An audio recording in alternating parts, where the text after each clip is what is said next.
This is the QTV Nightly News coming to you from our studio on Caraba Avenue, and I am Lena Iigwenyiba. Thanks for joining us. Here are the headlines.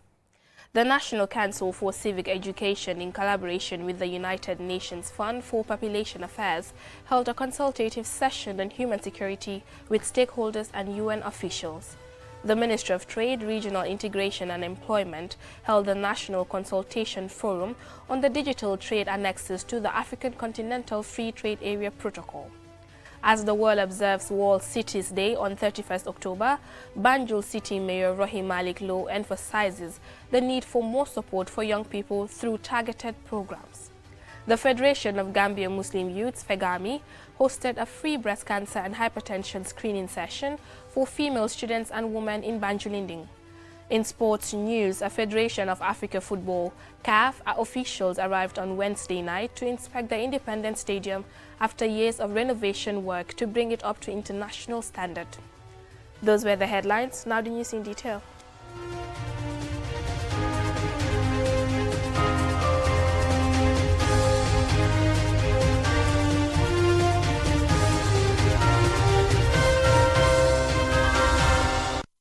The National Council for Civic Education, in collaboration with the United Nations Fund for Population Affairs, UNFPA, held a consultative session with stakeholders and UN officials focused on human security. Mam Nabuka reports. As part of their 2015-2030 agenda localizing sustainable development goals, the United Nations Fund for Population Affairs, supported by the United Nations Trust Fund for Human Security, has launched an initiative to promote locally driven development solutions worldwide. This consultation seeks to enhance collaboration among key national stakeholders and UN officials, shifting the focus in the Gambia from state-centric security to addressing pressing issues such as poverty, conflict, and human rights violations. The goal is to ensure that no one is left behind and that peace is attained for all. Ndeiro Sarr is the UNFPA country representative. As we delve into the theme of this event on human security, a catalyst for inclusive development, let us remember that human security is not merely an abstract concept, but a framework that guides our collective journey toward a secure and prosperous future. Development is not solely about economic growth. It is also about empowering individuals, communities, and nations to live in freedom, dignity, and peace. The National Council for Civic Education has conducted several regional consultations to identify common vulnerabilities and develop sustainable solutions for a safer Gambia. Serin Faye, the chairman of the NCCE, emphasizes the need for dedicated participation from all stakeholders. I urge everyone to participate fully in the conversation as we are gathered here today. Your knowledge and experiences are invaluable in helping us all understand the particular difficulties we encounter and the methods we can use to pass them. The human security approach aims to resolve ongoing conflicts by enhancing community-level conflict resolution, building resilience, and empowering grassroots mechanisms. It acknowledges that sustainable development relies on prioritizing the needs of local communities. Asantangara, the Permanent Secretary for the Ministry of Interior, underscored the importance of ensuring that proposed and implemented projects deliver tangible impacts. Some of the issues are security. The challenge is now is this back way. Why are they going? They are part of the vulnerable groups, but that's my understanding. And the trend is even women are joining now, so they are vulnerable now. Kids are going, they are vulnerable now. So the projects now within those areas also, we need to check whether there's an impact on that project. These are the things that definitely we need to see. Carl Frederick Paul, the UN resident coordinator, envisions that by 2030, the Gambia will emerge as one of the most secure nations in the region. The consultation is set to last for 2 days, during which participants will determine the next steps to be taken. Mam Nabuka, reporting for QTV News. The Ministry of Trade, Regional Integration and Employment held a national consultation forum focused on the digital trade annexes to the African Continental Free Trade Area Protocol. Mam Nabuka again. As part of the 2063 agenda, the Africa We Want, The African Union launched an initiative to interconnect trade markets across the continent by establishing the African Continental Free Trade Area. This action plan aims to enhance intra-African trade as a crucial driver of socio-economic growth. The National Consultation Workshop aims to foster dialogue among key institutions involved in the development of e-commerce in the Gambia regarding the annexes of the AFCFTA protocol. The goal is to gather national perspectives on the best way to advance this initiative. Usman Bojang is the Director of Trade at the Ministry of Trade. The negotiation is currently happening in Addis Ababa. The Committee on Digital Trade is currently meeting in Addis Ababa. Gambia is represented in the Addis Ababa meeting as we speak. They are looking at these annexes, Annex 2.0. So we want to expedite this national consultation to get our position documented and share with the negotiator who is currently in Addis Ababa to present it. And also we will formally submit these comments to the AFCFTA Secretariat for inclusion in the annexes. In April 2019, the Gambia became the 22nd country to ratify the AFCFTA agreement, meeting the minimum threshold required for its implementation. Solo Sanyang, Principal IT Officer at the Ministry of Trade, emphasizes the significance of the Gambia's involvement in this important journey. As you can remember, when COVID-19 took, trading dropped down because people were on lockdown. But when digital trade protocol is working fine, and then people are trading digitally, obviously things like that would not stop trading. You know, people will still trade because you could sit at the comfort of your home and then still buy and sell goods online. So that is the purpose of this digital trade, so that we have a robust, and efficient market for the African population. With the AFCFTA digital trade protocol, Gambian businesses can trade at a lower cost in other African markets, making import and export processes more streamlined. In cases of disagreements regarding the 8 annexes, Musa Dabo, IT officer at the Gambia Competition and Consumer Protection Commission, discusses the potential strategies for dispute resolution. What we'll do is, if any annexes that do not favor the Gambia, we make recommendations. That is the whole purpose of the consultation.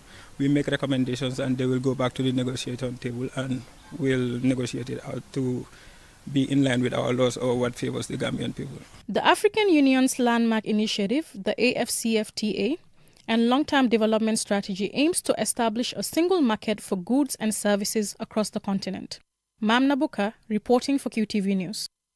Now, as the world observes World Cities Day on October 31st, Banjul City Mayor Rohey Malik Lowe emphasizes the need for more support for young people through targeted programs. Here's a report by Ansumana Esonyasi. This year's theme, Youth Leading Climate and Local Action for Cities, highlights the vital role that youth play in promoting sustainable development and the necessity of empowering them to tackle urban challenges. The Banjul City Mayor Rohey Malik Lowe notes that the day serves as a reminder of the meaningful contributions young people can make to national development when given the right support. She describes cities as unique communities that blend cultural heritage and innovation. A capital city, as I always said, is never small. If you look at Banjul, it has its advantage and its disadvantages. So Banjul is where the seat of power is, and many people come from the rural areas to seek job opportunities. And simply because we have the port authority there, and you can see how many people are working at the port coming from the rural areas. We have the Edward Small Francis Hospital, which is the main referral hospital. We have the House of Parliament there.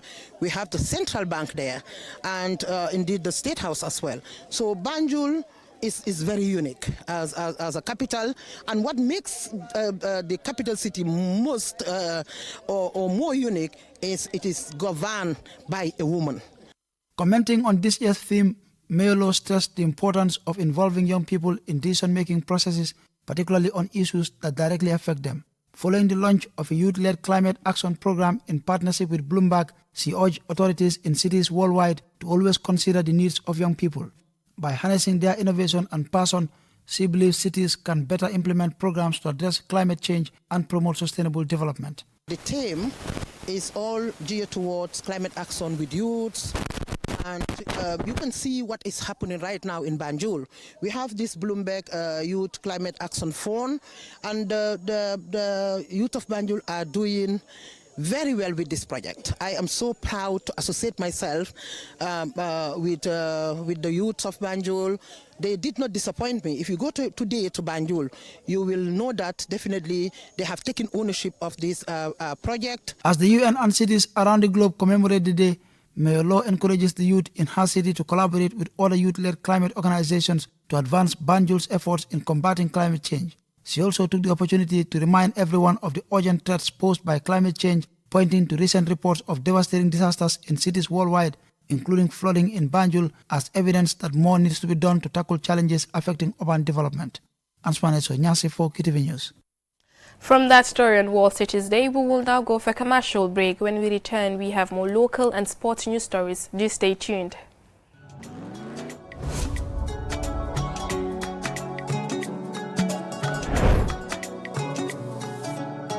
Welcome to the future of transportation in the Gambia.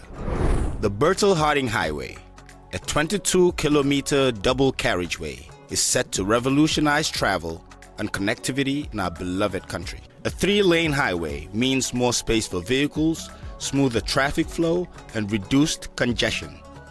Each lane has a specific purpose. The leftmost lane for overtaking and faster vehicles, the middle lane for standard driving, and the rightmost lane for slower and turning vehicles.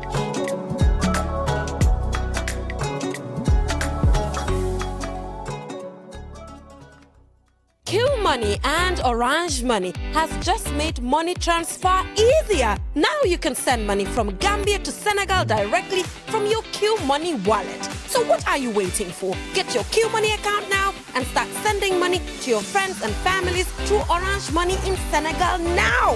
For more information, call our customer care on 133. Q Money, Sunu Kalpe. Terms and conditions apply.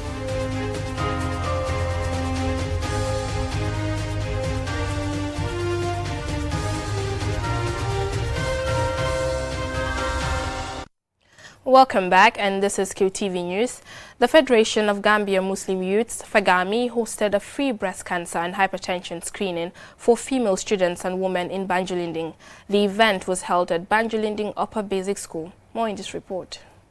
As Pink October, the month dedicated to breast cancer awareness, draws to a close, FAGAMI continues its efforts to raise awareness and promote early detection through a free breast cancer and hypertension screening event.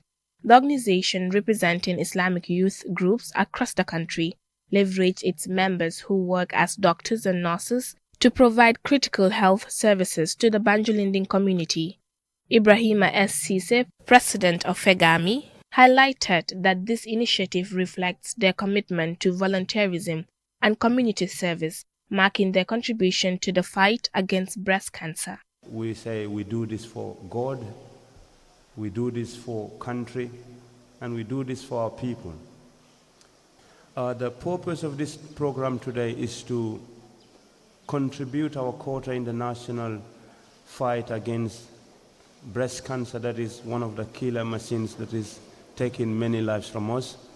And FAGAMI had an obligation to make sure that this is not just something we watch people do, because we do not need to have medical doctors from outside. We ourselves, we have medical doctors. We do not have to look outside to look for nurses to come. We have members who are nurses.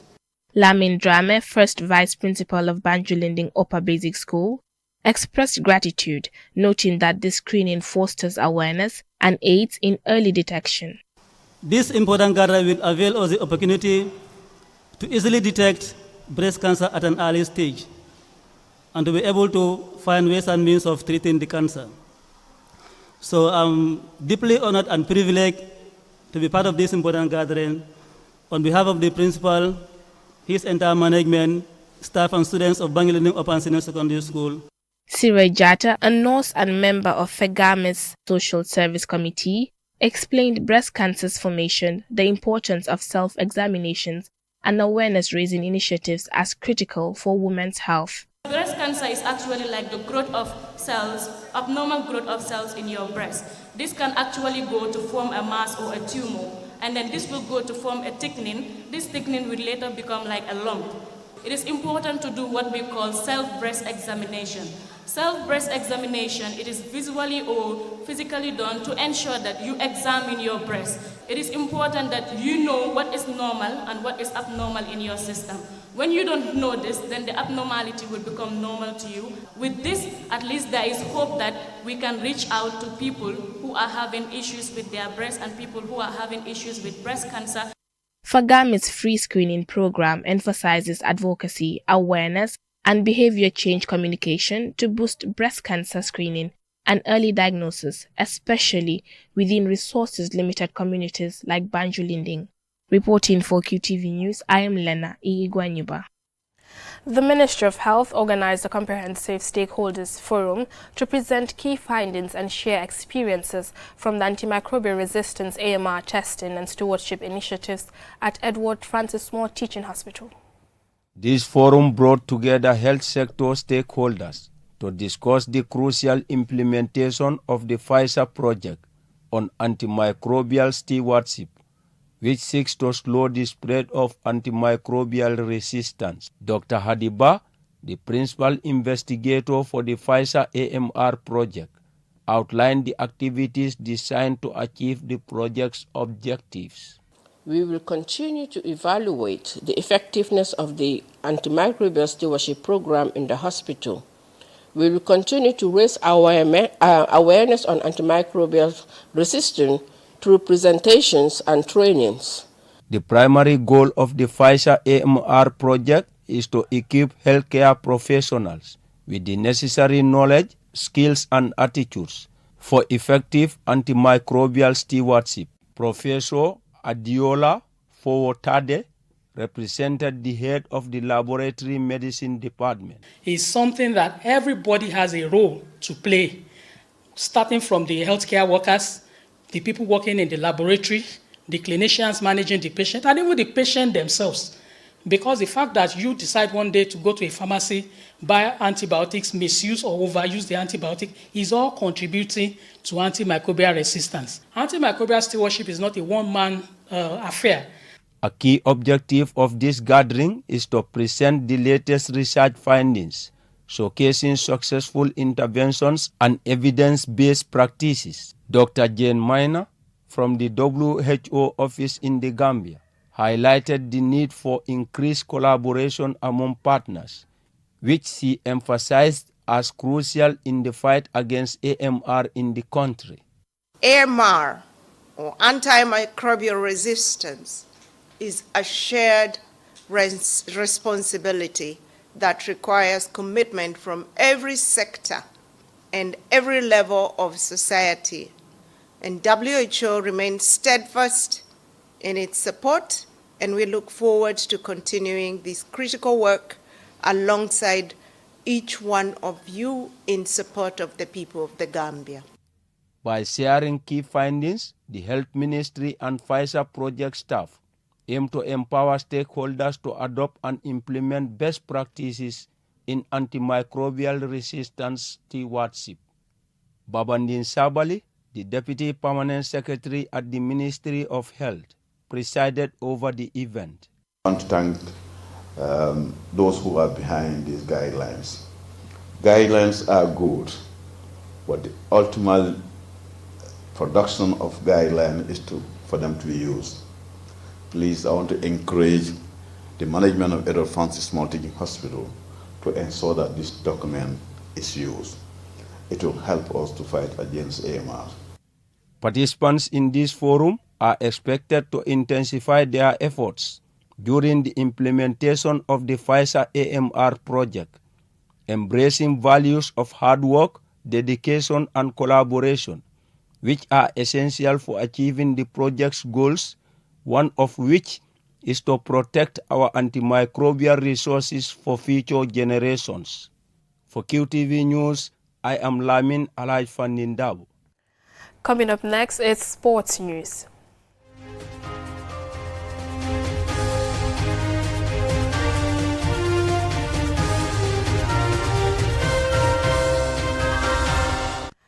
Now, a Confederation of African Football (CAF) official arrived on Wednesday night to inspect the Independence Stadium after years of renovation work to bring it up to international standard. Our sports reporter Momodu Gajaga witnessed the inspection, and he now reports. The CAF inspection officer was taking on a guided tour of the Independence Stadium immediately he arrived. He could be seen taking pictures of the stands. The pitch was also part of the area he observed, including getting a feel of the grass. The VIP area was the last part he inspected before leaving. He will complete his inspection work today, Thursday. After his task is completed, he is expected to report to CAF, after which a decision will be made on whether to approve the stadium to host matches. The Gambia vs Comoros is settled at the Independence Stadium for the 15th of November 2024, pending the approval of CAF authorities. To the untrained eye, the renovation work has given the stadium a new and impressive look, which was constructed 4 decades ago. There are seats in the stands, the scoreboard has been digitized, and the dressing rooms looks beautiful. The Gambia last played home at the Independence Stadium on the 25th of March 2021 against Angola in an AFCON qualifiers, which ended 1-0 to the Gambia, a victory which confirmed the Gambia's maiden AFCON qualification. Football lovers in the Gambia are eagerly waiting for CAF's decision on the stadium, as they dream of witnessing more great home performances by their team.